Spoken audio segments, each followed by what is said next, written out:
Good morning student. आज की online classes में आपका स्वागत है। इसी के साथ में हमारी थर्ड यूनिट चल रही है और थर्ड यूनिट में हमारे शिक्षण प्रतिमान टॉपिक चल रहा है। उसमें अपन ने परिभाषा, अर्थ, उसकी ये सारी चीज देख ली। कल अपन इसी के साथ में अपने कल उसकी विशेषताएं देखी, उपयोगिता देख ली, ये सारी चीज देख ली। तो आज हम देखेंगे एलिमेंट्स ऑफ टीचिंग मॉडल्स। तो जो एलिमेंट टीचिंग मॉडल्स है इसको अपन कहते हैं शिक्षण प्रतिमान के तत्व।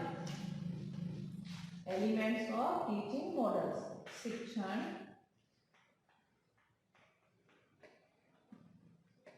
प्रतिमान के तत्व। तत्व कह सकते हो, अंग कह सकते हो इसको। तो शिक्षण प्रतिमान के तत्व और अंग ये क्या होते हैं, किस आधार पर होते हैं। तो अपन शिक्षण प्रतिमान को इतनी पढ़ रहे हैं तो अपन शिक्षण प्रतिमान देख लिया अपने क्या है क्या नहीं है, कि शिक्षण प्रतिमान की क्या उपयोगिता है, किन किन चीजों में उपयोगी है। कल हम इस चीज का अध्ययन कर चुके थे। तो आज जो शिक्षण प्रतिमान के तत्व है इनका अध्ययन हम करेंगे कि तत्व क्यों आवश्यक है, क्यों नहीं है, कि शिक्षण प्रतिमान विशेष शैक्षिक उद्देश्यों की पूर्ति हेतु शिक्षण कार्य के क्रियान्वयन के लिए कुछ बहुमूल्य मार्गदर्शन तक कार्य योजना प्रस्तुत करने का प्रयत्न करते हैं। शिक्षण प्रतिमान जो होते हैं जो विशिष्ट उद्देश्यों को प्राप्त करने के लिए उसमें सहायक होते हैं, विशिष्ट उद्देश्यों की प्राप्ति इससे हो जाती है। और इसमें जो है तो इसके लिए यह है कि मार्गदर्शन तो मिलता ही है। किसी भी शिक्षा को अपने शिक्षण में शिक्षण प्रतिमान का प्रयोग करने से पहले उसे सैद्धांतिक का व्यवहारिक पहलू में जान लेना अपने लिए आवश्यक होता है। तो इसी के साथ में जो तत्व है, तो तत्व क्यों है, क्यों आवश्यक है, तत्वों के बारे में हम अध्ययन करेंगे।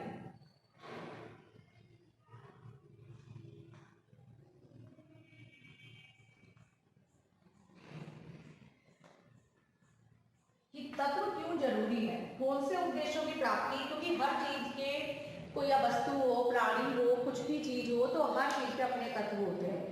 जैसे एक व्यक्ति है, मनुष्य की जो संरचना बनी हुई है, तो संरचना में क्या क्या चीज है, कौन सी चीज होगी, हाथ पैर है, मुंह नाक है, सारी चीज है, सब फंक्शन है बॉडी के पूरे, जो सब चीज होती है। तो उसी प्रकार से शिक्षण प्रतिमान में वो तत्व होते हैं जिससे कि शिक्षण के जो अपन के उद्देश्य, विशिष्ट उद्देश्य प्राप्त करने होते हैं, वो तत्व इसमें काम आते हैं। तो इस तत्वों को देखने में कौन कौन से तत्व हैं इनको अपन देख लेते हैं। तो पहला तत्व है इसका, वो है उद्देश्य। या इसको अपन कह सकते हैं उद्देश्य तो है, तो पहला तत्व उद्देश्य नहीं होगा तो कुछ भी नहीं होगा। उद्देश्य को हम इसको कह सकते हैं उद्देश्य या उद्देश्य केंद्र बिंदु। केंद्र बिंदु यानी केंद्र यानी फोकस, यानी किसी भी चीज पे फोकस करना। जब तक फोकस नहीं होगा, जब तक नहीं होगा, तो अपन केंद्र अपन निश्चित नहीं करेंगे तो हम उस चीज को नहीं सीख सकते। क्योंकि उद्देश्य वो चीज है व्यक्ति को, यानी उद्देश्य इसलिए होते हैं कि लक्ष्य प्राप्त और लक्ष्य इसी के द्वारा बनाए जाते हैं। प्रत्येक शिक्षण प्रतिमान का विकास किसी ना किसी लक्ष्य को ध्यान में रखकर किया जाता है। और अर्थात ये भी कह सकते हैं कि इस बिंदु से है जिसके लिए प्रतिमान विकसित किया जाता है। शिक्षण के उद्देश्य लक्ष्य द्वारा ही शिक्षण के प्रतिमान के लक्ष्य और उद्देश्य निर्धारित होते हैं। शिक्षक का उद्देश्य अपने शिक्षण के माध्यम से शिक्षार्थी की विभिन्न क्षमताओं का विकास करना होता है। क्या होता है, यानी क्षमताओं का विकास करना उद्देश्य का मतलब। और इसी के साथ में जो है शिक्षक का उद्देश्य अपने शिक्षण के माध्यम से शिक्षार्थी विभिन्न क्षमताओं का विकास करना है। उद्देश्य किसी भी शिक्षण प्रतिमान केंद्र बिंदु होता है। प्रतिमान में आने वाली विभिन्न क्रियाएं स्थिति कारक के संबंध में निर्धारित किया जाता है। इसमें शिक्षण के उद्देश्य एवं उद्देश्यों की प्राप्ति के लिए वांछित बाधाओं का चिंतन किया जाता है। यानी जो उद्देश्य है शिक्षण के उद्देश्य पर आधारित होते हैं। तो ये शिक्षक शिक्षार्थी की अंतर क्रिया जो होती है, किस पॉइंट पे हो रही है, किस उद्देश्य पे हो रही है, उसमें ये काम आते हैं। यानी उद्देश्य का होना बहुत जरूरी होता है, क्योंकि एक शिक्षक का जो कार्य है वो ये है कि बालकों में उनकी क्षमता कैसे विकसित हो। तो उद्देश्य में ये सारी चीज आती है, कैसे विकसित होगी, कैसे नहीं होगी, ये सारी चीजों का ध्यान रखा जाता है। तो इसी प्रकार से उद्देश्य केंद्र बिंदु पर पॉइंट पढ़ रहे हैं पहला।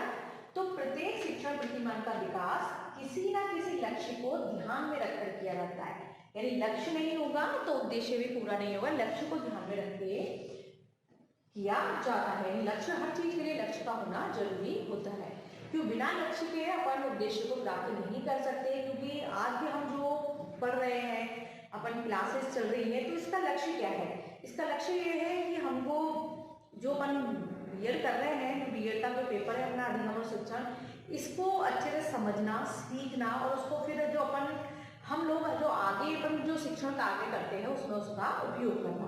तो इसलिए अपना लक्ष्य है, तो उद्देश्य प्राप्त करना है कि हमको बीएड की डिग्री लेनी है, आगे शिक्षण विद्यार्थियों को ज्ञान देना है, तो किस माध्यम से देना है, अपनी समझ के अंदर उसको कैसे बिठाना है, कैसे नहीं बिठाना है, तो ये सारी चीज में ध्यान रखें। इसी प्रकार से उद्देश्य इसका भी यही है कि विभिन्न उद्देश्यों की प्राप्ति हो जाए। तो शिक्षण प्रतिमान का यही है उद्देश्य कि जिससे कि उद्देश्य यानी लक्ष्य की प्राप्ति हो, जो वांछित व्यवहार में परिवर्तन है उसको बच्चा चिंतन मनन का कार्य कर सके, तो इसके अनुसार होता है। तो शिक्षण के उद्देश्य या लक्ष्य के द्वारा ही शिक्षण के प्रतिमान के लक्ष्य या उद्देश्य निर्धारित होते हैं। प्रतिमान के माध्यम से ही ये निर्धारित होते हैं। शिक्षक का उद्देश्य में शिक्षण के माध्यम से शिक्षार्थी की विभिन्न क्षमताओं का विकास करना है।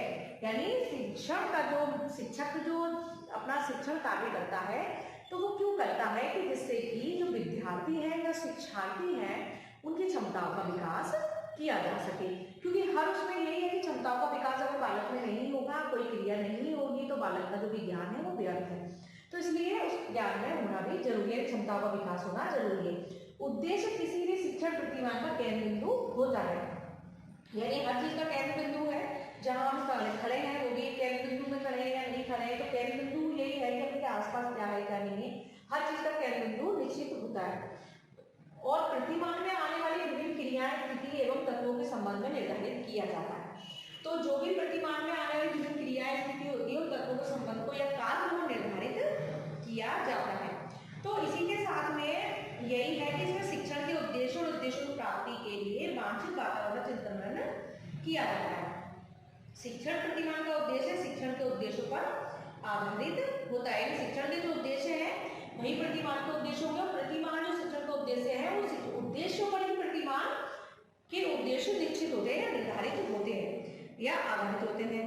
शिक्षक में शिक्षक शिक्षार्थी के मध्य अंतर क्रिया किन्हीं उद्देश्यों को ध्यान में रखकर संपन्न होती है। और जो शिक्षक शिक्षार्थी की पहले टॉपिक पढ़ा था, शिक्षक शिक्षार्थी के मध्य जो अंतर क्रिया होगी, तो मध्य जो क्रिया होती है वही अंतर क्रिया होती है। दोनों के मध्य जो क्रिया हो रही है किस पे हो रही है, किसी न किसी लक्ष्य या उद्देश्य के माध्यम से हो रही है। अगर लक्ष्य उद्देश्य नहीं होगा तो फिर क्योंकि एक शिक्षक का है कि उसको सिलेबस पूरा करना है, बालक को ज्ञान देना है, उसको कुछ सिखाना है, तो वो उद्देश्य है उसका।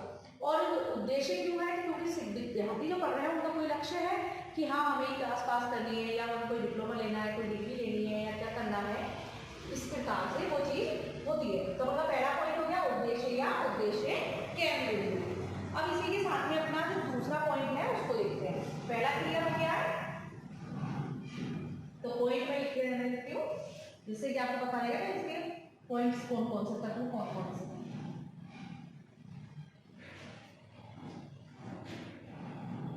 दूसरा पॉइंट है अपना संरचना।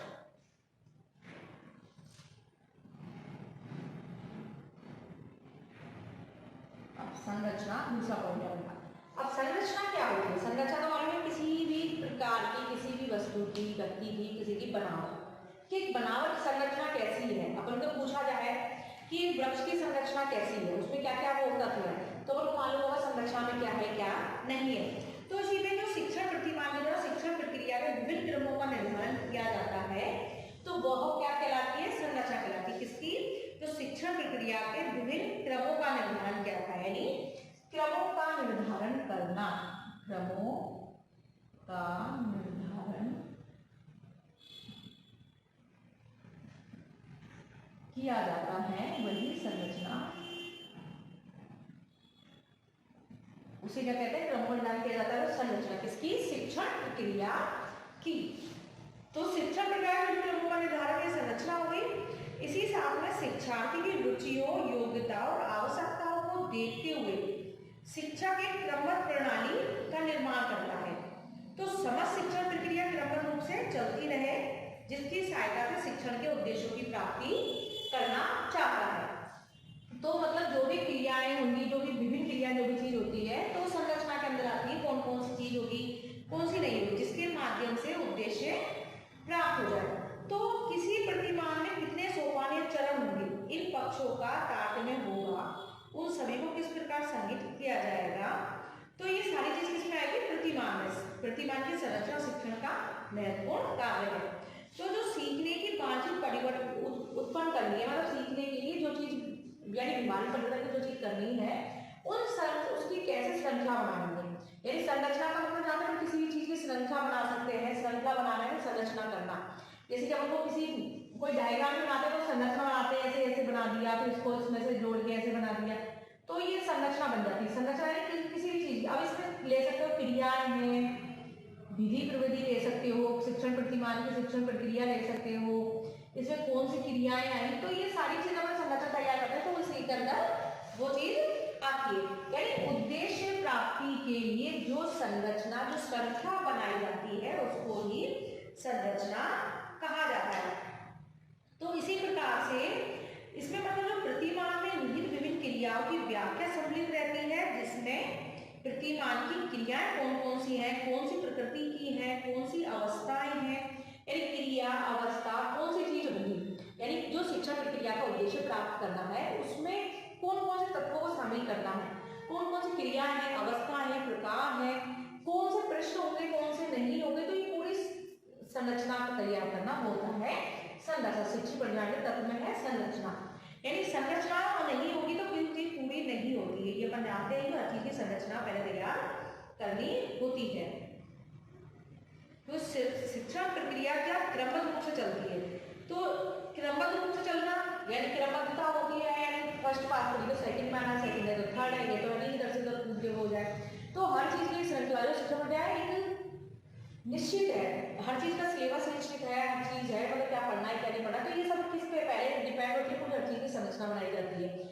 या फिर कोई भी अपन किसी भी चीज का निर्माण करना है तो पहले संरचना तैयार करते हैं कि इसमें कौन सी चीजें आवश्यक होंगी, कौन सी नहीं होगी, कौन सी क्रियाएं होंगी, कौन सी नहीं होंगी, और उद्देश्य प्राप्त होगा या नहीं होगा, ये सारी चीज को पहले ध्यान में रखा जाता है। एक अपन घर भी बनाते हैं तो उसमें पहले अपन नक्शा बनाते हैं कि नींव खुदनी है, कितने उसका बनाना है, कितने का रूम बनेगा, कितने का किचन बनेगा, फिर पूरी संरचना तैयार करते हैं। वही संरचना इसमें होती है शिक्षण प्रतिमान में कि विद्यार्थी के कौन से अपन कौन से शिक्षार्थी की रुचि योग्यता आवश्यकता देखेंगे पहले, तो फिर उसके बाद यानी रुचि आवश्यकता देखेंगे, तो एक शिक्षक उस हिसाब से संरचना तैयार करेगा कि बालकों को कैसे ज्ञान देना है कि उसके उद्देश्यों की प्राप्ति हो जाए, तो वो होती है संरचना। इसी के साथ में तीसरा है अपन का वो है पॉइंट सामाजिक प्रणाली।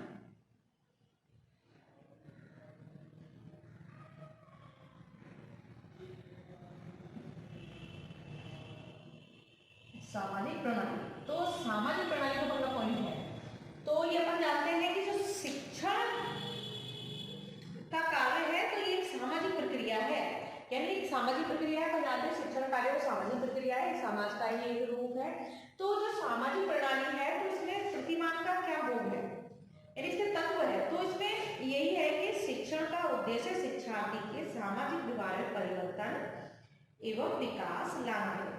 यानी शिक्षण एक सामाजिक प्रक्रिया हो गई, इसलिए शिक्षण का उद्देश्य शिक्षार्थी के सामाजिक व्यवहार परिवर्तन एवं विकास लाना है। अतः शिक्षण प्रतिमान में शिक्षण को प्रभावशाली बनाने में सामाजिक प्रणाली प्रयुक्त होती है। मतलब सामाजिक प्रणाली में क्या होगा, जैसे कि सामाजिक प्रणाली में क्या है, जैसे ये है तो इसको अपन देखेंगे छात्र व शिक्षक में संबंध। अब इनमें संबंध को किस प्रकार से देखेंगे, अगर बालक में सामाजिक प्रणाली देखें तो शिक्षक और छात्र के मध्य कोई संबंध नहीं हो सकता, कि कोई संबंध हो सकता है अगर सामाजिक प्रणाली में नहीं है तो नहीं हो सकता। तो ये चीज हमको ध्यान में रखनी पड़ेगी कि हाँ कि संबंध है या नहीं है, छात्र शिक्षक में कैसा संबंध है। तो ये संबंध अपन जानते हैं, जो इसमें संबंध आया तो इस भी वजह से आया सामाजिक प्रणाली। जब तो कहते हैं शिक्षण एक प्रक्रिया सामाजिक प्रक्रिया है, तो इसमें यही है कि जो शिक्षक और विद्यार्थी को अभिव्यक्ति प्रदान करने का जो कार्य है, यानी जो शिक्षण प्रतिमान में शिक्षण को प्रभावशाली बनाने में सामाजिक प्रणाली ही प्रयुक्त होती है। क्योंकि अगर सामाजिक प्रणाली नहीं होगी तो शिक्षक और छात्र के मध्य संबंध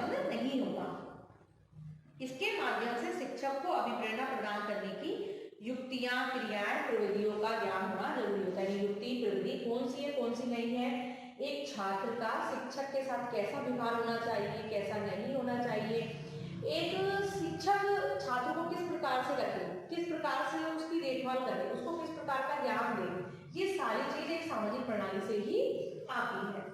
तो जो अंतर क्रिया बनाकर प्रभावी बनती है तो उसे एक सामाजिक प्रकार से ही होती है।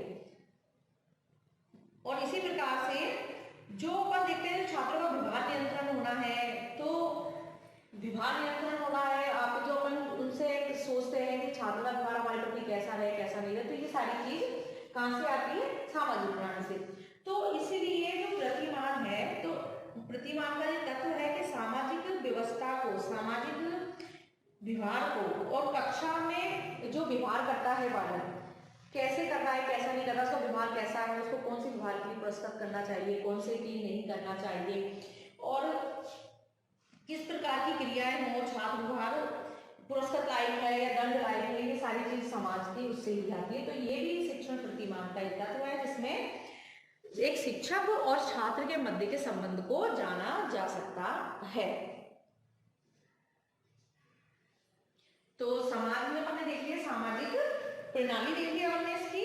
अब अपन अगला पॉइंट देखेंगे, यानी सामाजिक प्रणाली। तो ये टॉपिक आप अपने आप में बहुत अच्छे समझ सकते हो कि जो कक्षा में छात्र और शिक्षक यानी अध्यापक के जो बीच में जो संबंध होता है उसका ज्ञान जब तक अगर सामाजिक प्रणाली नहीं है तो कोई व्यक्ति ये नहीं समझ सकता कि ये संबंध कैसा है कैसा नहीं है, किस प्रकार का व्यवहार होगा कैसा नहीं होगा, कि छात्र के साथ कैसा व्यवहार करना है कैसा नहीं करना, ये सारी चीजें व्यक्ति एक समाज में रहकर ही सीखता है।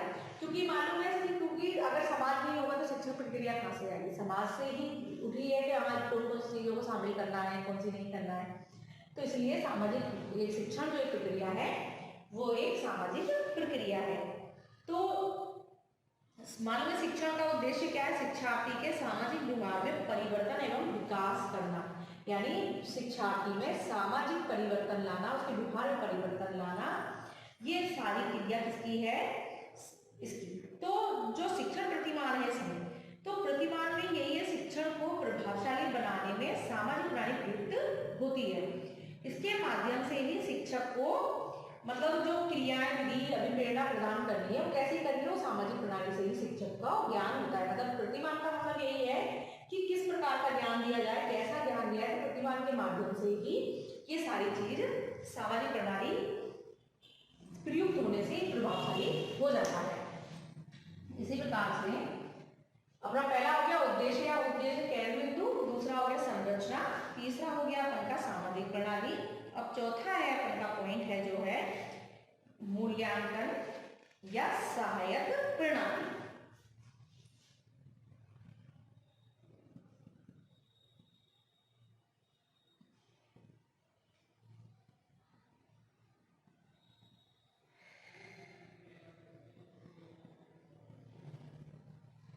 चाहो तो आप इन दोनों पॉइंटों को अलग कर सकते हो, मूल्यांकन ले सकते हो, अगला पांचवा सहायक प्रणाली ले सकते हो, लेकिन मैंने साथ में दिया मूल्यांकन या सहायक प्रणाली क्योंकि आगे हम और पॉइंट ले लेंगे इसमें, इसलिए। तो मूल्यांकन की मतलब मूल्यांकन का अपन काफी हर जगह आता ही है।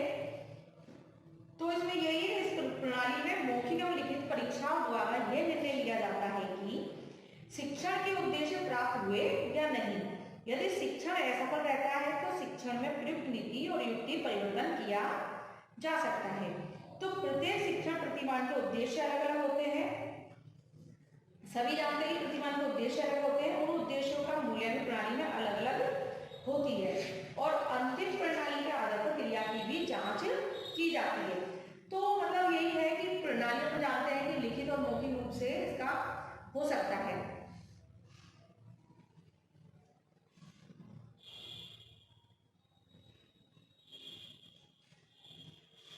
फिर मूल्यांकन सार्थक मालूम है कि मूल्यांकन लिखित और मौखिक दोनों रूप से कर सकते हैं। बच्चों से अपन प्रश्न पूछ के कर सकते हैं और पूछ के नहीं तो उसको लिखित रूप में पेपर अपन करते हैं, अपन की जो लिखित प्रक्रिया होती है और एग्जाम प्रणाली अपन की जो है उसमें करते हैं। तो उसमें प्रश्न को प्रकार कैसे भी हो सकते हैं, चाहे वस्तुनिष्ठ हो, चाहे लघुत्रात्मक हो या फिर कैसे निबंधात्मक हो, कोई भी हो सकता है। तो लिखित या मौखिक हो सकती है। और इसमें ये मूल्यांकन जो शिक्षण प्रतिमान के माध्यम से अपन मूल्यांकन प्रक्रिया को देख सकते हैं और इससे अपन जान सकते हैं कि अपन ने कौन सी, इससे ये है मूल्यांकन से कि अपन एक विद्यार्थी के बारे में जान सकते हैं कि अपन ने जो सामग्री यूज मिली, युक्तियां मिली, जो प्रविधि विधि प्रयोग मिली, बच्चों को कितना समझ में आया, कितना नहीं आया, उसने कितना सीखा, कितना नहीं सीखा, ये सारी चीज इस मूल्यांकन प्रणाली से जाना जा सकता है। तो विभिन्न शिक्षण प्रतिमान के लिए विभिन्न मूल्यांकन विधि का प्रयोग किया जाता है। इसके अंदर शिक्षक एवं छात्रों को उन सुविधाओं को प्रदान किया जाता है जिनके सहारे शिक्षक की शिक्षण नीति सफलतापूर्वक प्रभावी हुई या नहीं हुई, इनका पता लगाया जाए। शिक्षण प्रतिमान के माध्यम से हमारी जो शिक्षक और छात्रों के मध्य जो जितनी विधि प्रविधि प्रयोग की गई, कितनी सफल हुई, कितनी नहीं हुई, ये प्रतिमान के माध्यम से पता लगाया जा सकता है।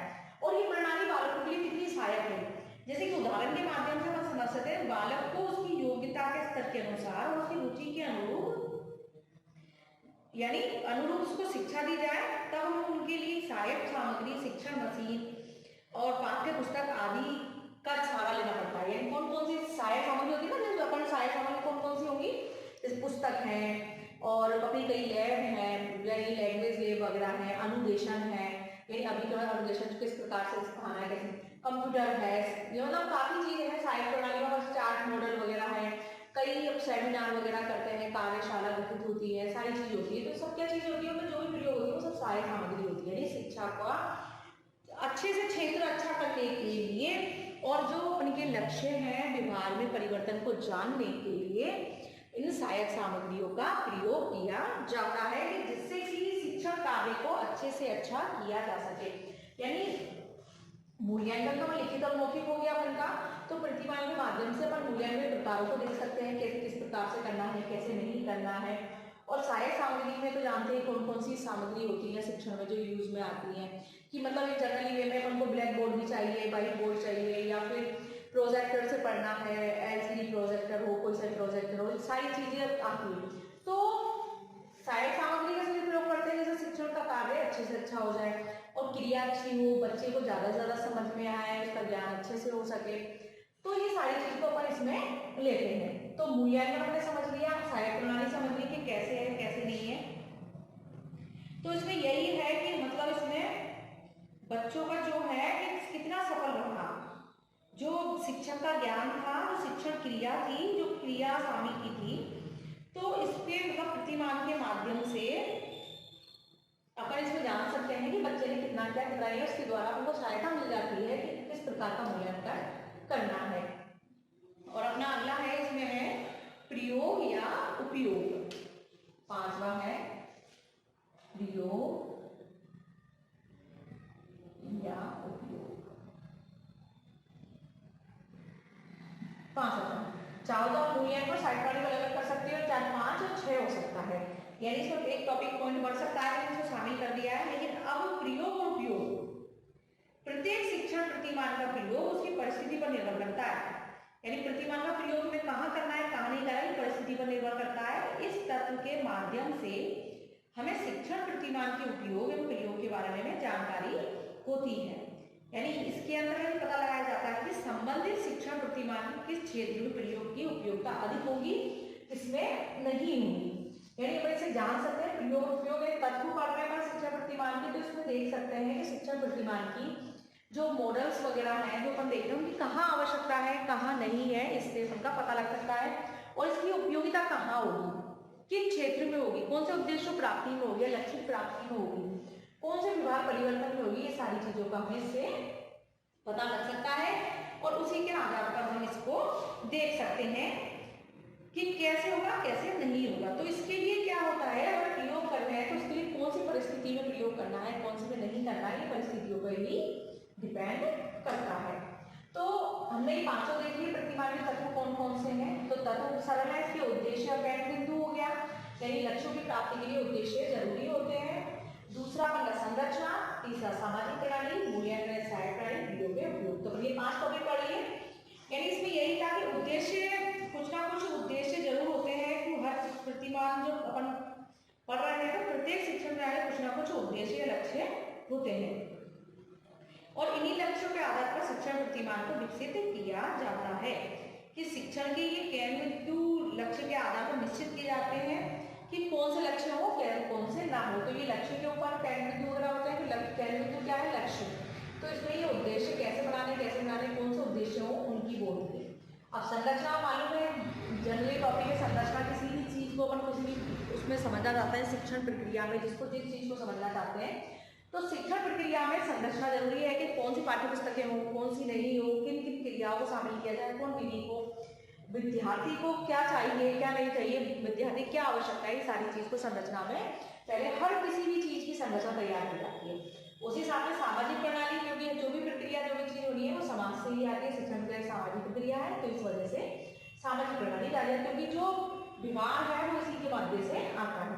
और चौथा नाम मूल्यांकन सारी हमने जो भी सीखा है, अपन जानना चाहते हैं विद्यार्थी ने ज्ञान कितना लिया, कितना सीखा, कितना नहीं सीखा, तो ये मूल्यांकन के माध्यम से ही पता लगता है कौन कौन से सारी सामग्री जो अपन ने प्रयोग में ली, तो ये सारी चीज इसमें आ जाती है। और पांचवा प्रयोग या उपयोग, यानी कौन सी चीज में प्रयोग करना है, कौन सी में नहीं करना है, इसकी उपयोगिता कितनी है, इसकी आवश्यकता कितनी है, कैसी परिस्थितियां हैं, ये सारी चीज भी इसमें आती है। तो हम शिक्षण प्रक्रिया के तत्वों का अध्ययन कर चुके हैं। तो इसी के साथ उपयोगिता देख ली, हमने तत्व देख ली, परिभाषा देख ली। अभी अपन के इसके आगे और टॉपिक्स हैं, उनको क्लियर करेंगे। फिर इसके बाद जो अपन का चलेगा तो वो चलेगा अपन का सचमैन का सचमैन का प्रक्षा प्रशिक्षण सिद्धांत। और इसके बाद जो अपन के टॉपिक छूट गए हैं उनको अपन बाद में क्लियर कर लेंगे। और हम जो टॉपिक्स हैं धीरे धीरे आपको सारे क्लियर कर रही है। तीसरी यूनिट है, तीसरी यूनिट का ये टॉपिक है, तो इसी के साथ में आप इसको नोट्स बनाते जाइए और वीडियो देखते रहो। और अगर कोई परेशानी हो, कोई समस्या हो तो आप कमेंट्स करके बता सकते हो।